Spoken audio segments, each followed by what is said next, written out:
अस्सलामुअलैकुम वरहमतुल्लाहि वबरकातुहू। बच्चों, आज हम पढ़ेंगे सब्जेक्ट इंग्लिश। आज हम बच्चों 3 लेटर वर्ड्स पढ़ेंगे, यानी बच्चों आज हम 3 हुर्फी अल्फाज पढ़ेंगे। तो देखिए बच्चों, यहाँ पर मैंने कुछ 3 हुर्फी अल्फाज लिखे हैं। हम क्या करेंगे, इन्हें पढ़ेंगे। तो चलिए हम पढ़ते हैं।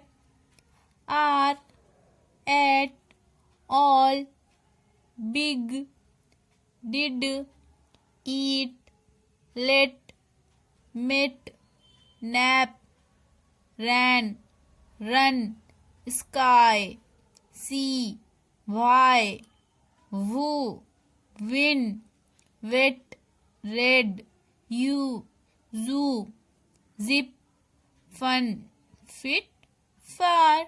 तो इस तरह से बच्चों आप क्या करेंगे, इन 3 उर्फी लेटर्स को अपनी कॉपी में लिखेंगे और पढ़ेंगे।